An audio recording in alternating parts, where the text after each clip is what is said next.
Magandang umaga. Oo nga pala si Christian. May mataas na pangarap at gustong yamaman. Kung paano ko gagawin yun? Tara, samahan niyo ko at panoorin niyo ang libro ng buhay ko. Let's intro!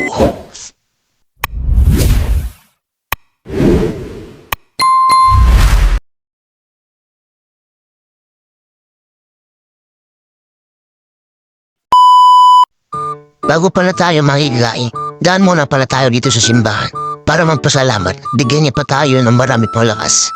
At tulungan niya tayo sa marami nating pagsubok na dumating pa sa ating buhay. At so yun na nga, nandito na tayo. Ang unang destination natin, ito pala ang life hack para tayo mabuhay. Ang goal natin ngayon araw ay mabusog at malasing, kaya push na natin ito.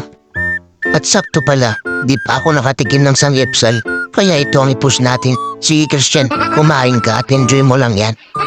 Magpakabusog ka kahit gusto mo. Tips pala, pag marami kang pupuntahan para magikain, kain muna, alak later.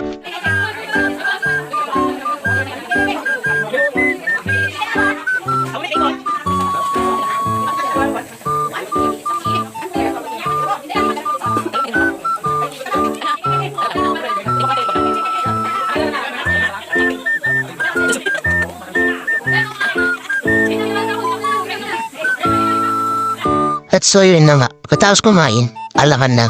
Maglaro kayo dyan, iinom ako dito. At so yun na nga, kantahan na.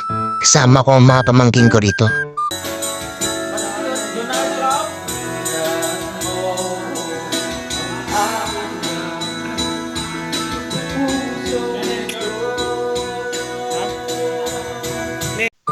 At yun, nakita ko nga, nagluto ulit sila ng sanggipsan.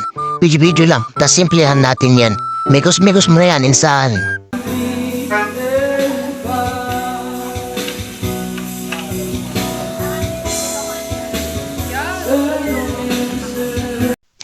At so yun na nga, medyo tamado na ako dito at busog na. Naalala ko na may pupuntahan pa pala ako. Maraming salamat sa bilas ko na nag-iaya dito sa kanila. Happy New Year para sa inyo lahat.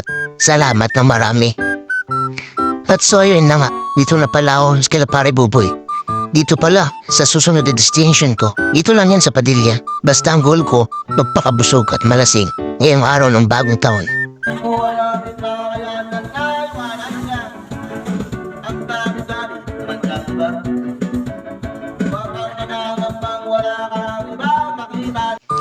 At so yun na nga, tagumpay ang goal ko ngayong araw na to. Kung wala kayong handa sa bagong taon, di problema yan. Maghanap lang ng mga kaibigan, tsak busog kayo at lasing pa. Salamat sa panonood ng libro ng buhay ko. Nagustuhan nyo ang video nito? Please like, comment, and share naman para mas madami pa akong gagawing video. Happy New Year!